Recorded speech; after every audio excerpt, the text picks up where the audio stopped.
Okay guys, so this is 9.3 day one, and we're talking about transformations. And again, if you remember stuff from absolute value, this will hopefully seem super easy. The graph of a quadratic is transformed the same way an absolute value function graph is. So we'll take a look at our parent function, and we've used that phrasing before, but it's been quite a while, so we'll see if we remember.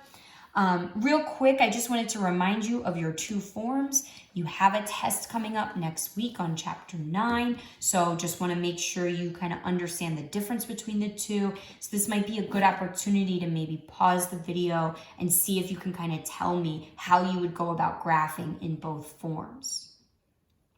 We're going to start with our parent function. A parent function for any function, right? That's not just for quadratics. Parent function just means the simplest form. So notice the parent function for a quadratic is just x squared. There's no number out in front of x squared. There's no plus or minus after the x squared. There's no number inside with x. There's no x term like in standard form. It's just x squared, and that's what it looks like on the graph, right? Nice pretty parabola sits right vertex at the origin. Sits right on the x-axis with the vertex at the origin. So we're going to do a couple of things and take a look at the changes that are made to our parent function. So I'm going to graph a little bit here, make sure I'm in the right mode. Okay, so again, I can take a look at just x squared, and that's going to be my function in blue here. Okay, hopefully you can see some of the different colors on my screen.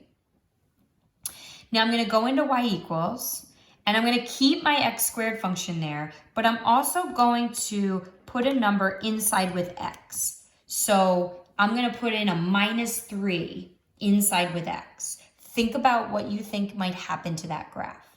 How might it move? And let's take a look. Put in a -3 inside with x. So compared to the blue parabola, where did it move, right? The red parabola is 3 to the right.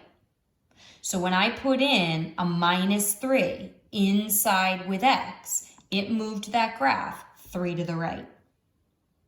It's interesting.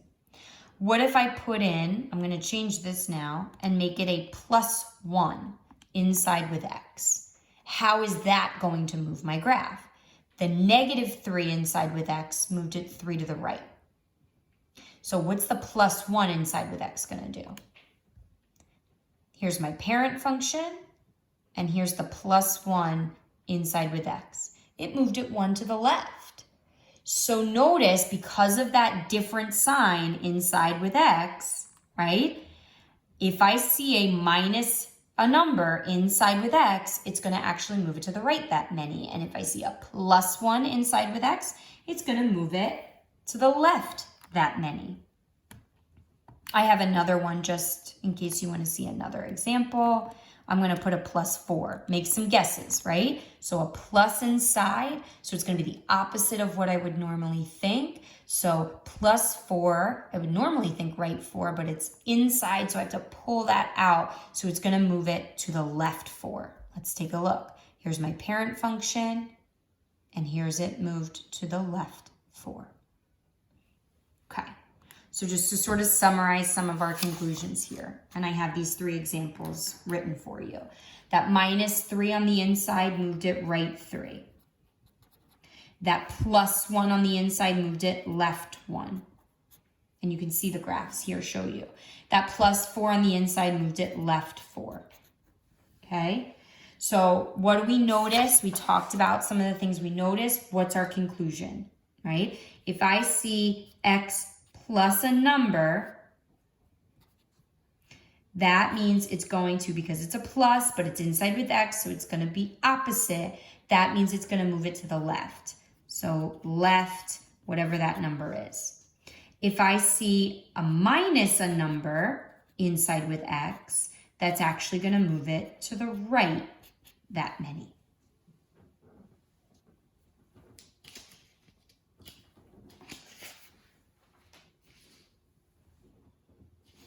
So if I take a look at some examples, because this is what it's going to look like from here on out, You're not going to have the graph, right? So you're just going to have the function, and you're going to have to be able to tell us the way that it moves. This is exactly what we did with absolute value functions. And some of you did so beautifully with it, and some of you, it just kind of fell apart. So this is our shot at redemption, right? We can grasp this concept now. Whatever I see inside with X, I'm going to think opposite.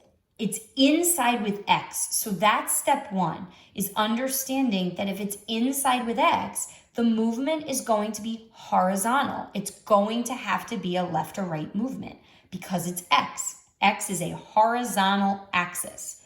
So any number inside with X is going to move it left or right. So it's just a matter of which one is it. When it's inside with X, remember with our vertex, it's that opposite sign. So a -1 inside is going to move it right 1. That's the answer for this question. Without graphing, the following quadratic functions compare to the parent function. How is this compared to the parent function? It's to the right one. How about this, where I see a +8 inside with X? Well, it's inside with X. That means it's going to move it either left or right. But it's a +8, so I have to think opposite because it's inside with X. So in the process of pulling that out, it's going to change sign. It's going to be a -8. So it's going to actually move it to the left 8. I have a +2 inside with X, so it's going to make it move left or right. +2, think opposite, left 2.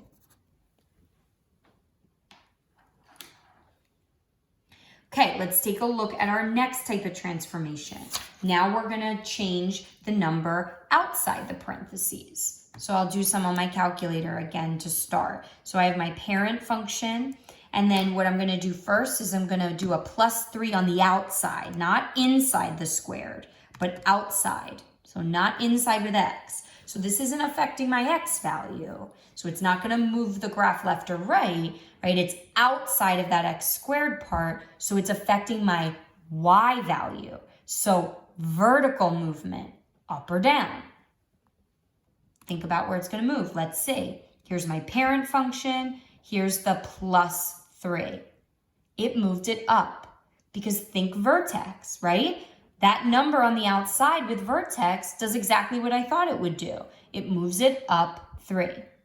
How about if I put a -1 on the outside? How is that going to move my graph? -1. Here's my parent function, and here comes my -1 graph. Moved it down 1. How about +4?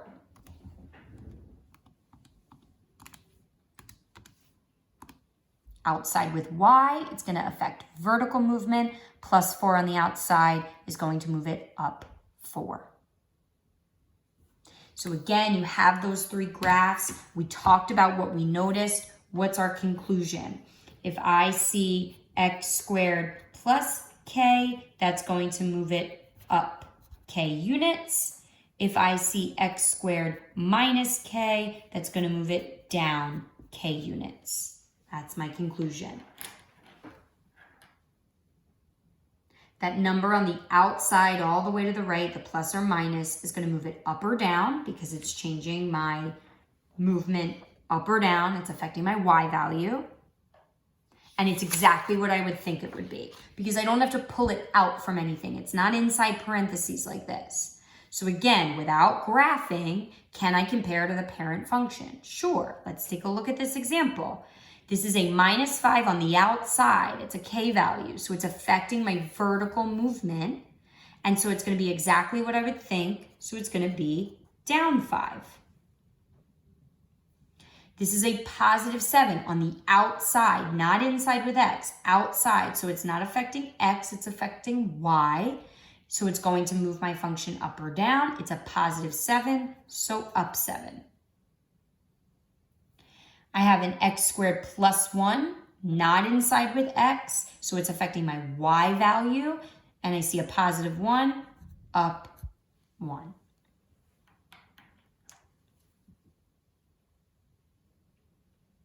And the last thing we need to do for today is just put those things together. And you can see that in our last 3 examples.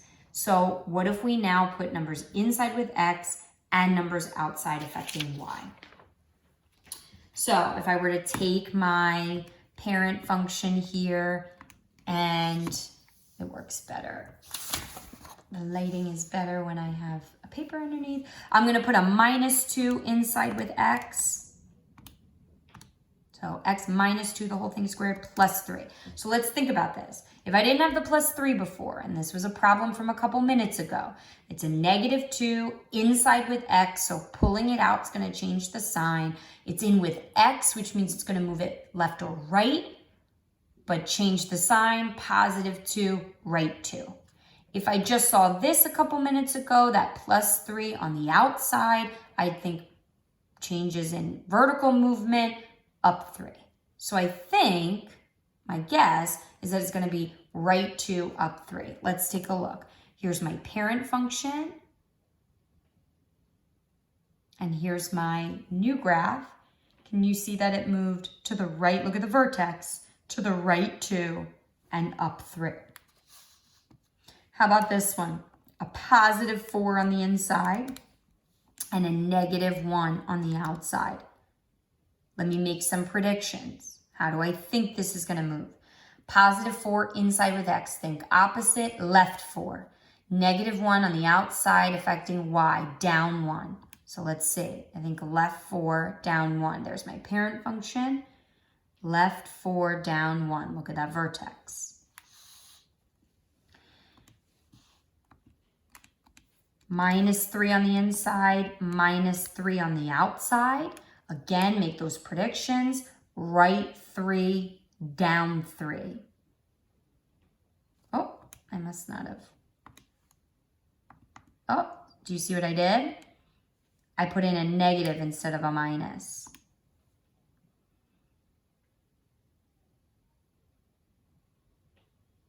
There it is. Right 3, down 3.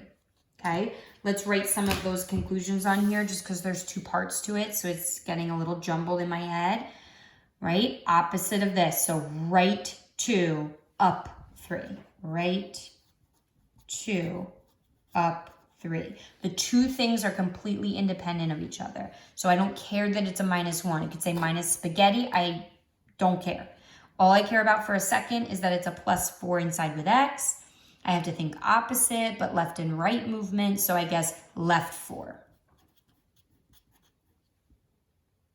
And this one's going to move it down 1. Inside with X, so opposite, left or right movement, so -3, okay, right 3. And -3 on the outside, down 3. I'm not going to write the conclusions. If you want to write them yourself, they are literally just the combination of these 2 put together.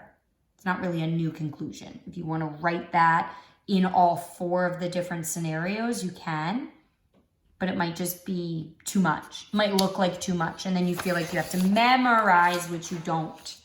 So let's take a look at our last 3 examples for today. Again, everything is independent. You're taking it one piece at a time. A -3 on the inside with X, think opposite, is going to move it right 3. A -1 outside is going to move it down 1. Completely independent of each other. A +4 on the inside is going to be a left 4. A -6 on the outside, down 6. So notice I went right and down, now I went left and down. It could be any combination. +5 on the inside, opposite of what I would think, but inside with X, so left or right, so +5, so opposite. Okay, so left 5. +2 on the outside, affecting Y, vertical movement, up or down, exactly as I would think, up 2.